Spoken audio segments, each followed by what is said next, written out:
excuses not to hang out. Started avoiding him on campus. But Daniel noticed. Did I do something wrong? He asked one day, cornering me after class. No, I said. I've just been busy. Busy for 3 weeks straight. Daniel pressed. Come on, Adrian. Talk to me. There's nothing to talk about, I insisted. Daniel looked at me for a long moment. Okay, but if you ever want to tell me the truth about what's going on, I'm here. The truth. God, I wanted to tell him the truth. Wanted to explain that I was avoiding him because buying around him made me feel things I'd spent my entire life suppressing. That he made me want to stop pretending. That he scared me because he represented everything I couldn't have, but I said nothing. Just walked away. Senior year, I threw myself into the performance harder than ever. Got a girlfriend, Emma, a sorority girl my fraternity brothers approved of. Focused on my classes, prepared for job interviews. Built the perfect resume for the perfect heterosexual Adrian who would graduate and get the perfect corporate job and live the perfect normal life. Emma was in love with me. She introduced me. I had feelings for you, I wrote. And it scared me so much that I ran away. I'm sorry. He wrote back the next day. I had feelings for you too. Still do, actually. Want to grab coffee? We met up, talked for hours. About everything, my years of pretending, his experience being out, what we'd both been through. I can't believe you hid for so long, Daniel said. That must have been exhausting. It was, I admitted. But I didn't know how to stop. The mask had become my face. And now? Daniel asked. Now I'm trying to figure out who I actually am, I said. When I'm not performing for anyone? Daniel smiled. I'd like to get to know that person. We started dating. Slowly, carefully. It was my first real relationship. The first time I was with someone because I wanted to be. Not because I was trying to prove something. It was terrifying. I had no idea how to be authentic. No idea how to exist without the armor I'd spent a lifetime building. But Daniel was patient. He let me figure it out at my own pace. I'm 29 now. It's been a year since I stopped pretending. Since I started living as myself. I won't lie and say it's been easy. My relationship with my family is still broken. My father refuses to speak to me. My mother sends occasional texts saying she's praying for me, which I know means she's praying I'll change. But I've built a new life. A real one. I'm in graduate school, studying the things I actually care about. I'm dating Daniel. We just moved in together. I have friends who know the real me and like me anyway. I still catch myself performing sometimes. Old habits die hard.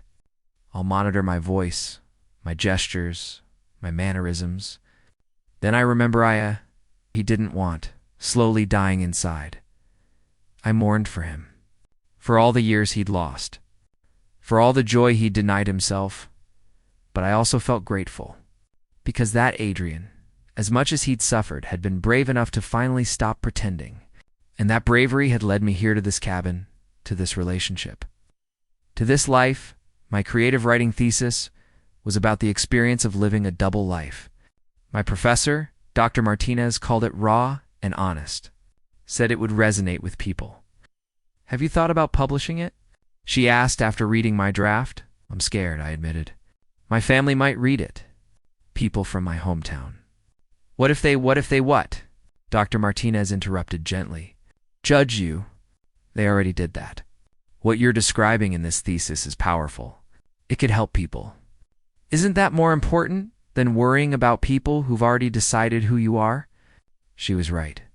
I'd already lost the people who couldn't accept me. I had nothing left to lose by telling my story publicly, so I submitted my thesis. Presented it at the university's symposium. Watched as people in the audience nodded, some of them crying, clearly seeing themselves in my words. After the presentation, a young guy approached me. He couldn't have been more than 19. Thank you, he said, his voice shaking. I'm from a small town too. Religious family. I've been hiding who I am. Your story made me feel less alone. You're not alone, I told him. There are so many of us. And I promise you, when you're ready, when you're safe, there's a life waiting for you on the other side of pretending. He hugged me, and I held him, thinking about 18-year-old Adrian. Wishing someone had told him that same thing. who celebrated my truth instead of trying to change it, but the most important relationship I'd built was with myself. I'd spent 2 years learning who Adrian actually was when he wasn't performing for anyone. Learning what I liked, what I wanted, what made me happy. I liked quiet mornings with coffee and a book. I liked teaching, watching students discover their own voices. I liked long conversations about literature and philosophy. I liked cooking, even though I wasn't very good at it. I liked the way Daniel laughed at my terrible jokes. These were small things, mundane things, but they were mine. They were real. They were chosen, not performed. Last month, Daniel proposed. We were back at that cabin in the mountains. It's a place where I'd first told him I couldn't imagine having this life. We were on the same porch, under the same stars. Adrian, he said, getting down on one knee, you're the bravest person I've ever met. You've spent the last 2 years becoming yourself, and watching that transformation has been the privilege of my life. I want to spend the rest of my life with you. The real you. Will you marry me? I was crying before he even finished. Yes. God, yes. He slipped the ring on my finger, and I pulled him up, kissed him under those stars. The same stars I'd looked at 2 years ago, unable to imagine being this happy. We're planning the wedding now. It'll be smaller, chosen family.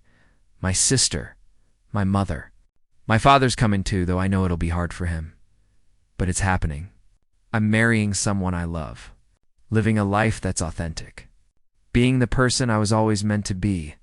Sometimes people ask me if I regret waiting so long to come out. If I'm angry about my entire life, until now. Now, it's finally just me, and that's enough.